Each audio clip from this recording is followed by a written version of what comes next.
우리가 지난주에는 그 예수님의 기도에 대해서 네 가지 말씀을 살펴보았습니다. 예수님은 겟세마네 동산에서 기도하셨는데 예수님의 기도는요 기름을 짜내는 기도였어요. 겟세마네라고 하는 단어 자체가 기름을 짜내는 틀이다라고 하는 뜻을 가지고 있습니다. 예수님께서 기름을 짜내시는 간절한 기도를 드리셨는데 우리도 기도를 통해서 예수 그리스도와 연합하게 되면 주님이 짜내신 기름, 성령의 기름 부으심을 공급받아서 세상을 환하게 비추는 영적 금 등잔대가 될 것을 믿으시길 바랍니다. 우리 예수님은 겟세마네 동산에서 기도하셨거든요. 그 동산이라고 하는 단어가 케포스인데 에덴 동산과 같은 단어예요. 그래서 예수님의 기도는 우리에게 에덴 동산 하나님의 나라를 회복시켜 주시는 기도였다라고 하는 것입니다. 우리도 기도하면 어떻게 될까요? 우리도 기도하면 하나님의 나라가 우리 안에 임하는 것을 경험하게 되는 것입니다. 이와 같은 은혜가 있기를 주의 이름으로 축복합니다. 예수님은 기도하실 때 돌에 맞을 위치로 가서 기도하셨어요. 우리가 돌에 맞아 죽어야 될 다 죄인들인데 예수님께서 돌 맞아 죽을 위치에 가서 기도하심으로 우리는 죽어 마땅한 죄인들이 살게 되었고 은혜를 받게 되었고 새 사람이 되어서 하나님의 일을 위하여 귀하게 쓰임받게 된 것입니다. 우리 예수님의 기도는요 삼위일체 하나님과 우리를 연합하게 하는 기도였어요. 주님이 버리심을 당하심으로 우리는 하나님께 용납됨이 되었고 주님이 버리심을 받음으로 우리는 삼위일체 하나님의 신비한 연합 가운데 들어가서 아버지와 아들과 성령 안에 있는 모든 충만을 공급받게 된 것입니다. 이 놀라운 은혜를 날마다 기도를 통해서 누리며 살아가는 복된 성도들이 되기를 예수님의 이름으로 축복합니다. 오늘 이 시간에는 예수님의 죄와 십자가라는 제목으로 말씀을 나눠보기를 원합니다. 예수님의 네 가지 죄가 있대요. 아니 예수님 죄가 없는 분인데 예수님께 죄가 있다니 이 무슨 깜짝 놀란 말씀입니까? 예수님의 네 가지 제목은요 예수님께서 산헤드린 법정과 빌라도의 법정에서 받으신 이 네 가지 죄목을 가리키는 거예요. 예수님은 이 네 가지 죄로 인해서 사형 선고를 받으셨습니다. 네 가지 죄가 무엇일까요? 제가 번호 읽으면 여러분들이 내용을 읽으시면 되겠습니다. 1, 2, 3, 4. 예수님의 네 가지 죄목 네 가지를 살펴보면서 이 네 가지 죄가 과연 누구의 죄인가를 우리 한번 생각해 볼 수 있기를 원합니다. 첫 번째는 신성모독입니다. 예수님은 산헤드린 공회에서 신성을 모독하는 자라고 하는 정죄를 받으셨습니다. 대제사장이 예수님께 질문했어요. 내가 찬송을 받으실 자의 아들이냐? 이렇게 질문한 거예요. 그랬더니 예수님께서 답변하시기를 그 말을 부인하지 아니하시고 그렇다라고 말씀하셨어요. 여러분들 우리 예수님은 누구십니까? 우리 예수님은 찬송을 받으실 자의 아들 아닙니까? 예수님은 성자 하나님이세요. 성자 하나님이신 예수님께서 내가 아버지의 아들이 맞다라고 답변하셨는데 이것이 어떻게 신성모독이 되겠습니까? 예수님은 우리에게 진실을 알려주셨을 뿐입니다. 그렇다면 신성모독은 누가 범한 것일까요? 로마 군병들이 신성을 모독했습니다. 예수님께 홍포를 입히고 갈대로 예수님의 머리를 내리치고 예수님께 침을 뱉고 주먹으로 예수님의 얼굴을 강타하고 심지어는 무슨 짓까지 했는가 하면은 손바닥으로 예수님의 따귀를 때렸어요. 이 얼마나 끔찍한 일을 한 것입니까?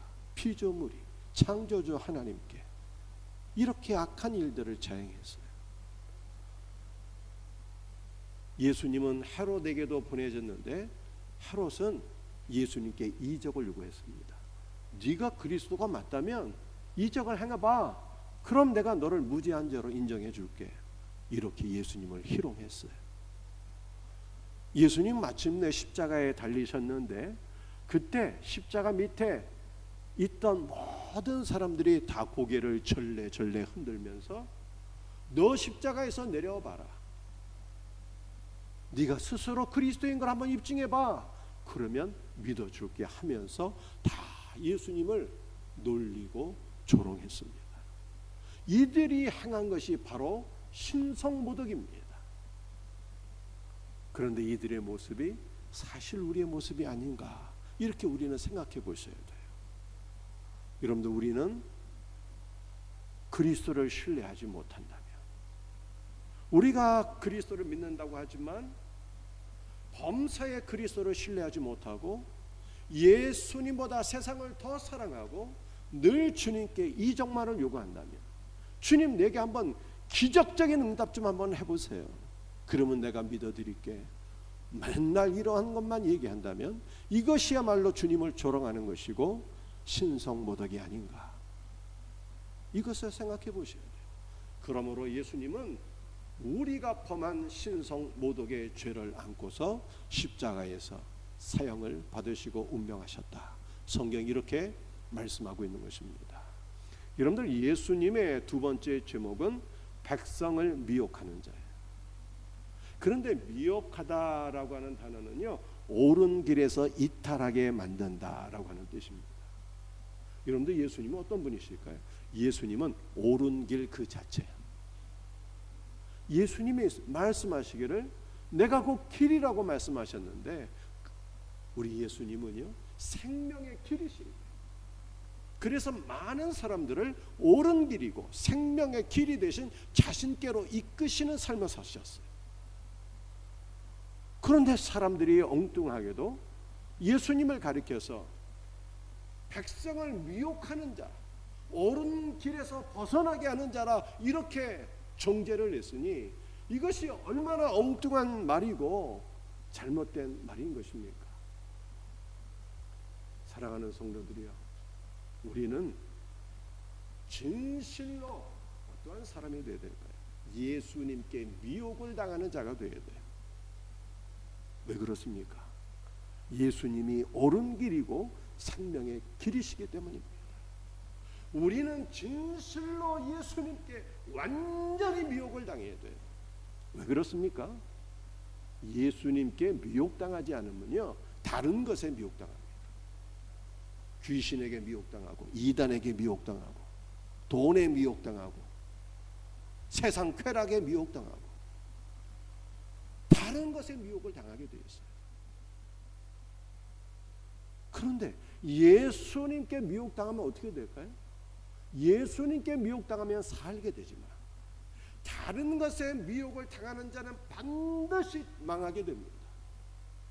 그러므로 우리는 기도의 제목이 다 바뀌어져야 돼요. 주여, 옳은 길이 되시고 생명의 길이 되신 예수님께 내가 푹 빠지게 해주세요. 주님이 나의 영과 나의 혼을 다 사로잡아 주셔서 오직 내 안에 예수님으로만 충만하게 없어서 라고 기도하셔야 되는 것입니다.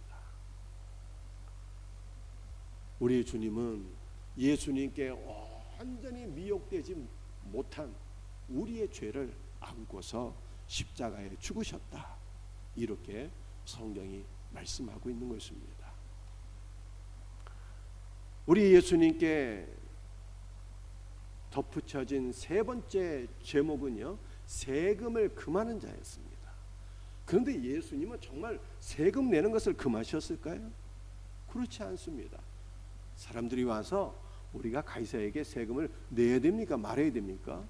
질문하게 되었을 때 예수님 뭐라고 가르쳐 주셨어요? 가이사의 것은 가이사에게, 하나님의 것은 하나님께 바치라고 말씀했습니다. 그러니까 예수님은 가이사에게 세금을 내라고 가르쳐 주신 거예요. 왜 세금을 내야 되는 것입니까?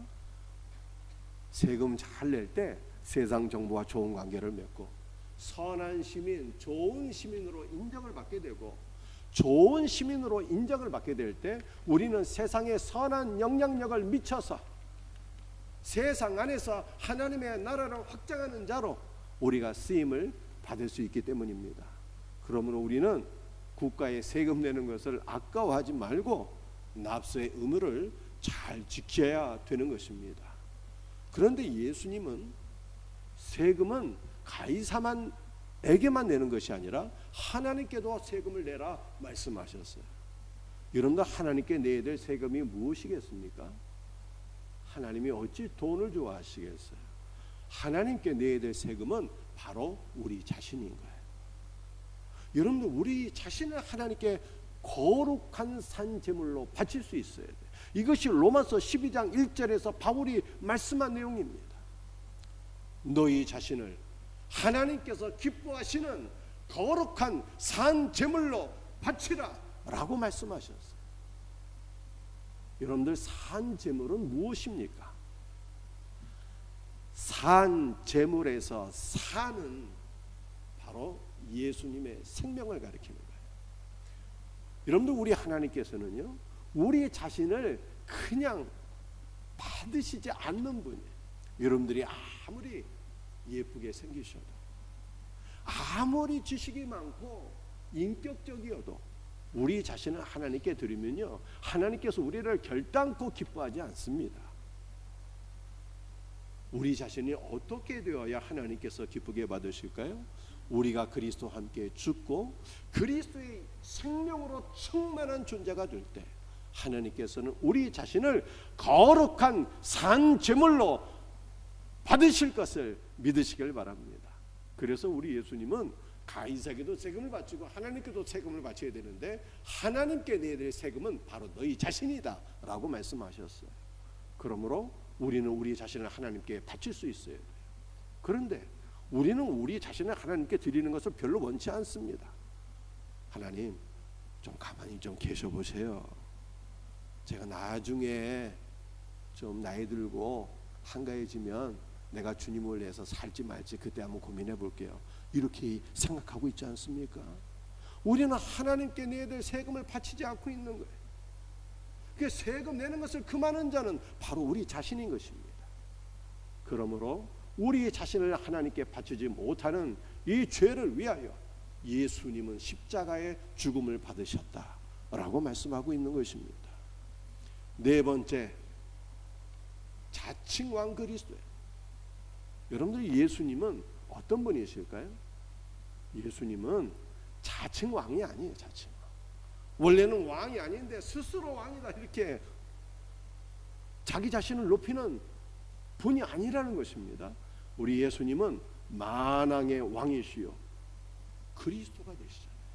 그리스도는 하나님께서 공식적으로 기름 부어 세우신 왕이요 선지자요 제사장이요 우리의 유일한 구원자라고 하는 것입니다. 그러므로 예수님께 붙인 자칭왕 그리스도라 하는 것은요 가당치도 않은 말이에요. 예수님은 그분 자신이 만왕의 왕이에요. 여러분들 자칭왕 이것은 사실은 누구를 가리키는 것입니까? 우리를 가리키는 거예요. 우리. 예수 그리스도를 왕으로 영접하고 주님의 뜻대로 살아야 되는데 주님의 종이 될 것을 원치 않습니다. 많은 사람들이 자기 고집대로 자기 뜻대로 살고 늘 섬김을 받기를 원하고 늘 높임을 받기를 원하잖아요. 이것은 바로 우리가 왕이다 라고 하는 것을 보여주는 거예요. 타락한 인간은 둘 중에 하나 삶을 살게 됩니다. 자기가 왕이 되어서 늘 높임을 받든지 아니면 다른 사람을 왕으로 추종하며 살든지 이렇게 살아가고 있어요. 그러므로 자칭 왕은 누구의 죄를 가리키는 것입니까? 바로 우리의 죄를 가리키는 거예요. 예수님은 우리의 네 가지 죄, 신성모독과 백성을 미혹하는 자가 되고 세금 바치는 것을 금하고 자칭 왕이 되어서 스스로 영광을 받기를 좋아하는 우리의 죄를 짊어지시고 예수님은 사형 판결을 받으시고 십자가에서 죽으셨다. 그러므로 예수 그리스도 안에서 우리의 네 가지 죄가 해결된 것을 성경이 말씀하고 있는 것입니다.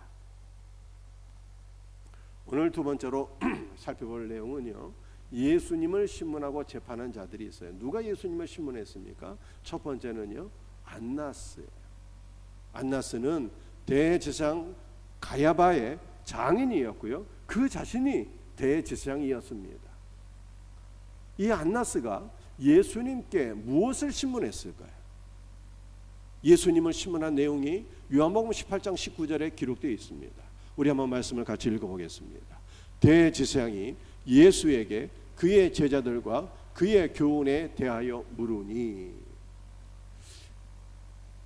안나스가 예수님께 너의 제자들이 도대체 어떤 놈들이냐, 너는 무엇을 가르치고 주장하느냐, 이것을 질문했어요. 그런데 안나스가 예수님에게 제자들에 대해서 질문했다라고 하는 것은요, 예수님 자신에 대해서 질문했다는 거예요. 너는 도대체 누구냐, 이것을 질문했다는 뜻입니다.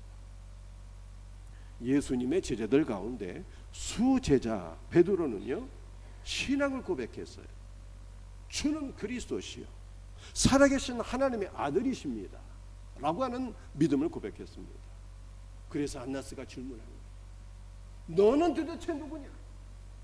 너의 제자들이 얘기하는 대로 너는 주여 살아계신 하나님의 아들이냐?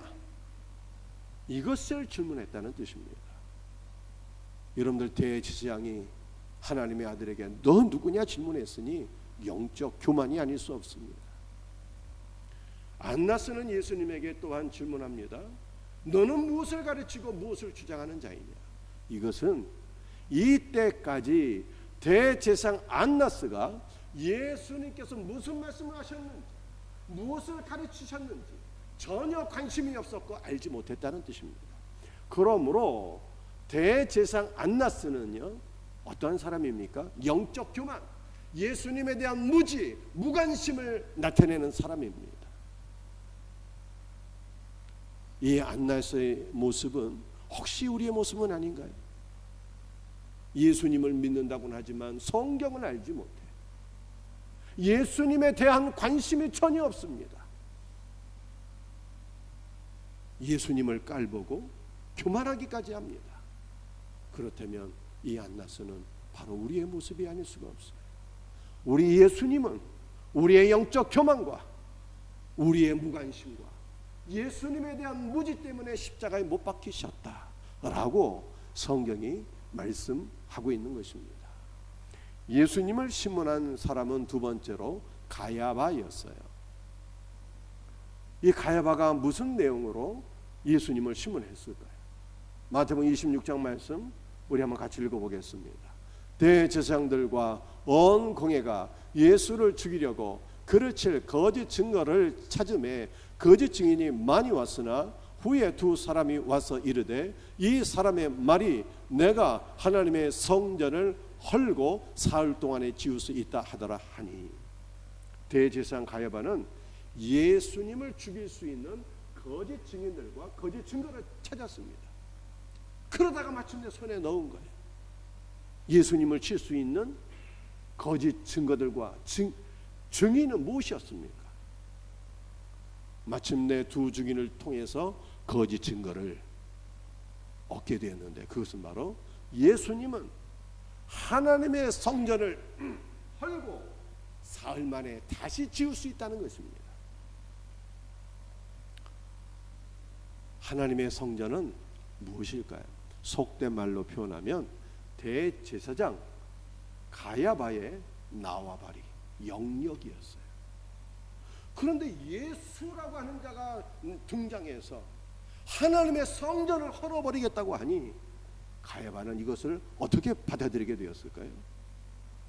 네가 뭔데 감히 내 영역 안으로 침범해서 나의 영역을 무너뜨리겠다고 하는 것이냐? 자신의 영적 권위에 도전하고 자신의 삶을 무너뜨리는 자로 예수님을 간주하고 그렇게 신문한 것입니다. 여러분들, 이러한 가야바의 모습은 바로 우리의 모습이 아닌가 우리는 점검해 봐야 됩니다. 많은 사람들이 예수 믿기를 주저주저 하고 있어요. 왜 그럴까요? 그 예수님을 믿으면 예수님이 내 삶의 모든 행복을 빼앗아 가버리는 아닐까, 빼앗아 버리는 것은 아닐까, 이렇게 걱정하는 거예요. 내가 예수님을 믿으면 예수님이 나의 시간도 빼앗아 버리고 재물도 빼앗아 버리고 나의 모든 삶의 영역을 다 침범하고 훼손하는 것은 아닌가, 이렇게 생각을 하는 거예요. 그래서 예수님 믿기를 두려워합니다. 그런데 예수님을 믿으면 우리의 삶의 모든 영역이 다 무너지게 되는 것입니까? 그렇지 않습니다. 우리 예수님은 우리의 무너진 모든 삶의 영역을 새롭게 세워주시는 분이에요. 그러므로 우리는 우리의 삶의 모든 영역에 예수님을 거부하는 게 아니라 가야바처럼 예수님을 우리의 삶의 모든 영역에 주님으로 영접해야 되는 것입니다. 예수님을 우리 가정의 주인으로 영접하면 우리의 가정이 회복되는 거예요. 직장과 사업장도, 학교도, 우리의 모든 삶의 영역에 주님을 영접하면 주님의 통치 가운데 무너진 우리의 모든 삶이 회복될 것을 믿으시고 예수님을 거부하지 말고 영접할 수 있는 복된 은혜가 있기를 주의 이름으로 축복합니다.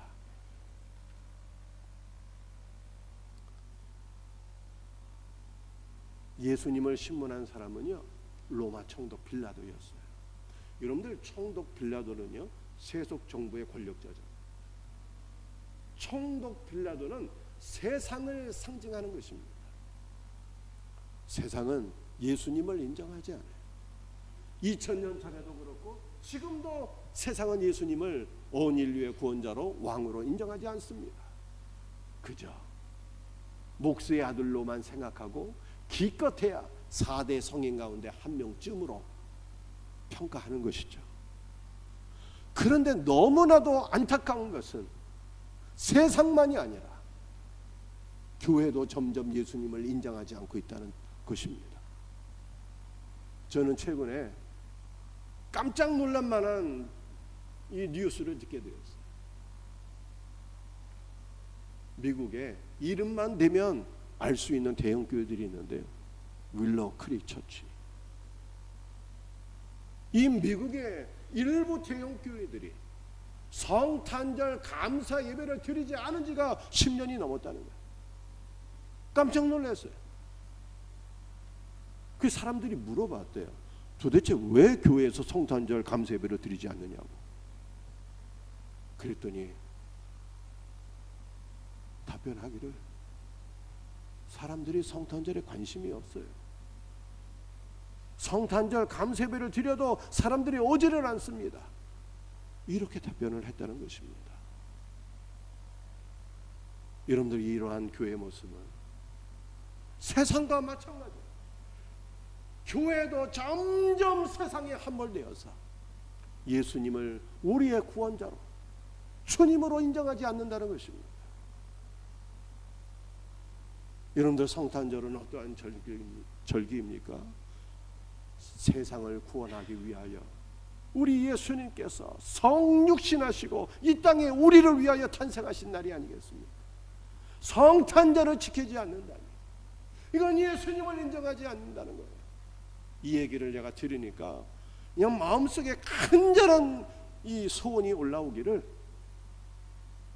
이번 성탄절 감사 예배는, 축가 행사는 우리가 힘을 모아서 정성을 모아서 정말로 축제 예배를 하나님께 드리고 우리를 위해서 이 땅에 오신 우리 주 예수 그리스도를 우리가 마음을 다하여 높일 수 있는 귀한 예배가 될 수 있기를 주의 이름으로 축복합니다.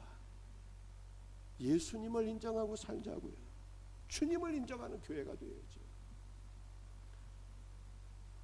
예수님을 신문한 사람이 네 번째는 헤롯입니다. 빌라도가 예수님을 신문하다가 예수님이 갈릴리 사람인 것을 알고 그 갈릴리 지역을 통치하던 헤롯 안티파스에게 보냈어요. 내가 볼 때 이 사람 무죄 같은데 너도 한번 이 사람 좀 재판해봐라. 죄가 있는지 없는지. 그래서 헤롯이 예수님 만났는데 예수님 만나고 너무 좋아했거든요. 왜냐하면 예수님이 행하는 이적을 보기를 원했기 때문입니다. 여러분들 오늘 우리도 헤롯 같은 사람은 아닌지 우리가 또 우리 자신을 돌이켜봐야 돼요. 생명이신 예수님, 말씀이신 예수님에게는 관심이 없고 떡밥에만 관심이 있고 예수님이 주시는 세상 것에만 관심이 있고 우리 주 예수 그리스도에는 관심도 없으면서 그저 기적만을 원하고 응답만을 원하는 나는 아닌지, 이러한 사람을 가리켜서 뭐라고 평가하는지 아십니까? 육신적 그리스도인이다 라고 하는 거예요. 예수님 자신에는 관심이 없고 예수님이 주시는 떡밥에만 관심이 있는 자들, 이것이 바로 헤롯이었고 이것이 바로 육신적 크리스찬들이에요. 우리 모두가 육신적인 크리스찬이 되지 않기를 주님의 이름으로 축복합니다. 여러분들, 마지막으로 예수님을 재판한 자들이 있습니다. 그것은 최종적인 재판이 열리게 됐는데 헤롯이 예수님을 다시 빌라도에게 돌려보내거든요. 그래서 빌라도가 모든 이들과 함께 재판하게 됩니다. 누가복음 23장 13절, 빌라도가 대제사장들과 관리들과 백성을 불러 모으고 빌라도가 최후의 재판을 하는데 많은 관리들과 백성들이 다 모여서 마치 배심원으로서 배석하며 예수님께 사형언도를 내리게 됩니다. 이 예수를 십자가에 못 박으소서, 십자가에 못 박으소서 외치게 됩니다. 빌라도는 예수님이 무죄인 것을 알았지만 백성들의 소리를 외면할 수가 없어서 사형을 선고하게 됩니다. 빌라도가 모든 사람들과 함께 사형 선고를 내린 것은 이 모든 사람들 안에 누구도 포함되어 있습니까? 바로 우리도 포함되어 있는 거예요.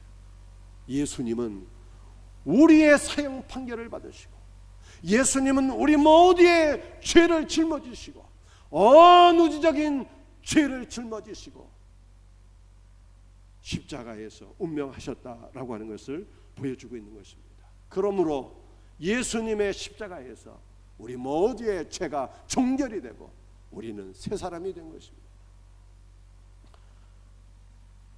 마지막 세 번째 말씀, 이 말씀이 오늘 핵심이에요. 이 말씀을 잘 경청하셔야 됩니다. 십자가의 능력에 대해서 말씀을 나눠보겠습니다. 사형 판결을 받으신 예수님께서 십자가를 지고 가시다가 여러 차례 쓰러지셨어요. 여러분들, 십자가의 무게는요 한 20kg 정도 됩니다. 그런데 예수님의 경우에는 십자가 지시기 전에 이미 너무 많은 고문을 당하셨어요. 로마 군병들이 휘두른 채찍의 살점이 후두둑 떨어져 나가고 너무 많은 피를 흘리셔서 예수님은 더 이상 십자가를 지고 갈 기력이 없으셨어요. 그래서 로마 군병들이 누가복음 23장 26절 말씀을 보니까 구련의 사람 시몬을 붙들어서 그에게 십자가를 억지로 지게 만들었습니다.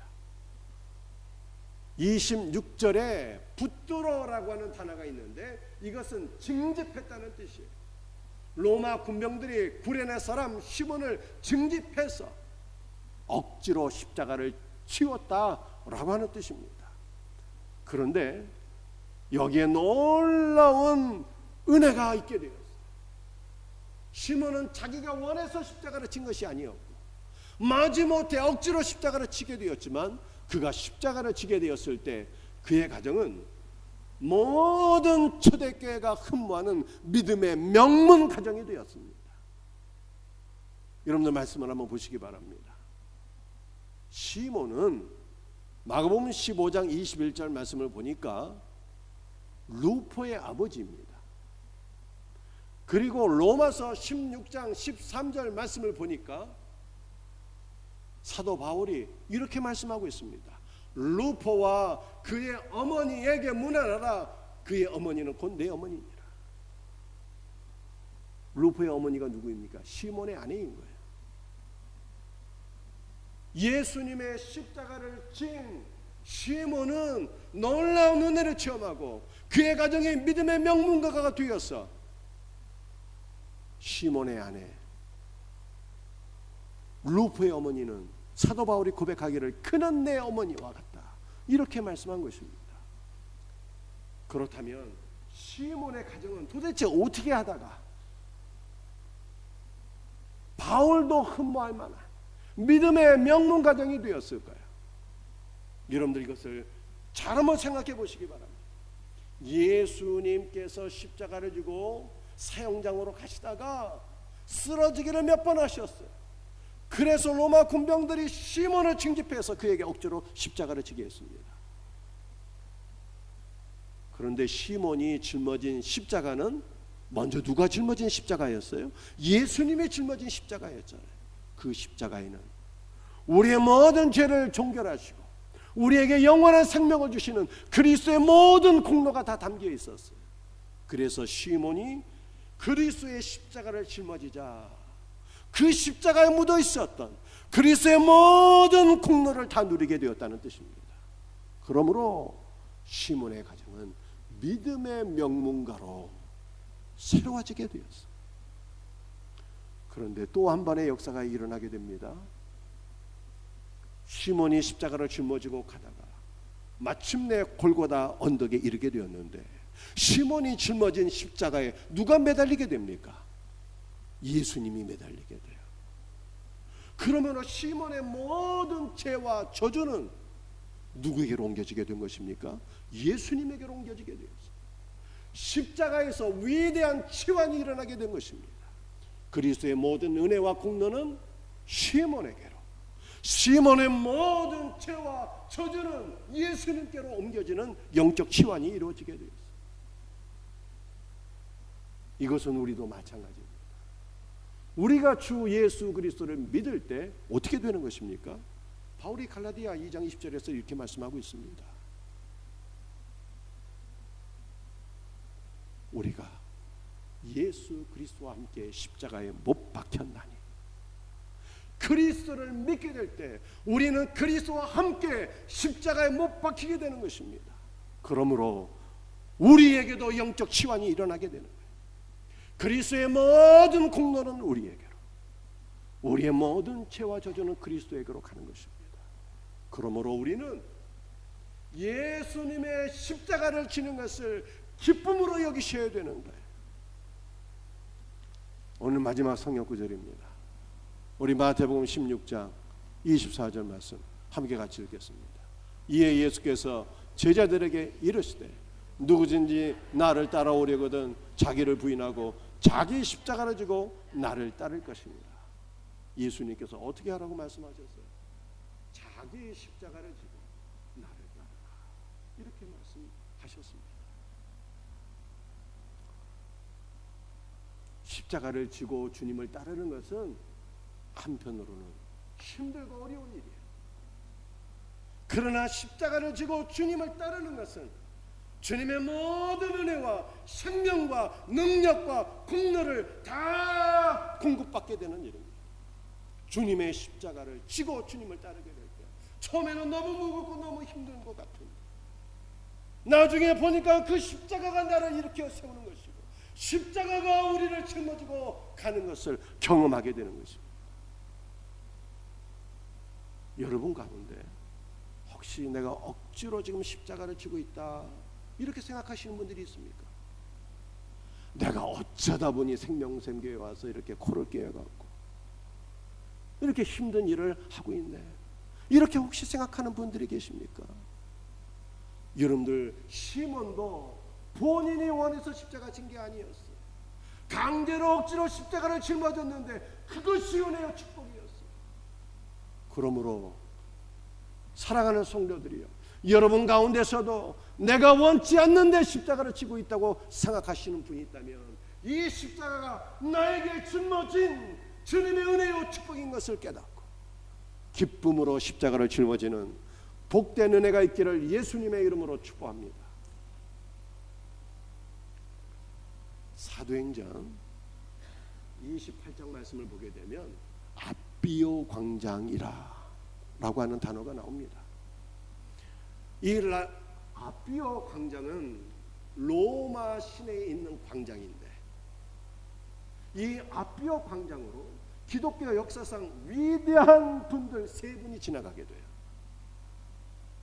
첫 번째는 사도 바울입니다. 사도 바울이 로마의 복음을 증거하기 위해서 가게 되는데 이 아비오 광장 거리를 지나가더라 라고 사도행전 28장에 기록되어 있어요. 두 번째 이 아비오 광장을 지나간 분의 이름은요, 사도 베드로입니다. 네로 황제 때 기독교에 큰 박해가 일어났어. 베드로가 견디다 못해 박해를 피해서 도망가는데 기독교 전승을 보게 되면 아비오 광장을 지나가다가 이 광장을 지나가는 또 한 분을 만나게 되는 거예요. 그분이 누구일까요? 예수님. 아비오 광장에서 예수님을 만나면서 베드로가 질문했어요. 쿠어바디스, 주여 어디로 가시나이까? 그때 예수님이 베드로에게 말씀하셨어요. 나는 네가 버리고 간 내 양들을 돌보기 위하여 로마로 들어가노라. 그때 베드로가 너무 큰 충격을 받았어. 회개하는 마음으로 다시 로마로 들어가서 양떼를 돌보다가 결국에는 십자가형을 받게 되는데 거꾸로 달려 십자가에 죽게 됩니다. 사도 베드로가 십자가를 버리고 도망갔다면 어찌 되었을까요? 주님을 만나서 기쁨으로 십자가를 졌더니, 주님 맡겨주신 양떼를 끝까지 돌보았더니 그의 이름은 기독교 2000년 역사상 길이 빛나는 위대한 사도 베드로가 된 거예요. 주님이 맡겨주신 십자가 힘들다고 내버리면 안 된다라고 하는 뜻입니다.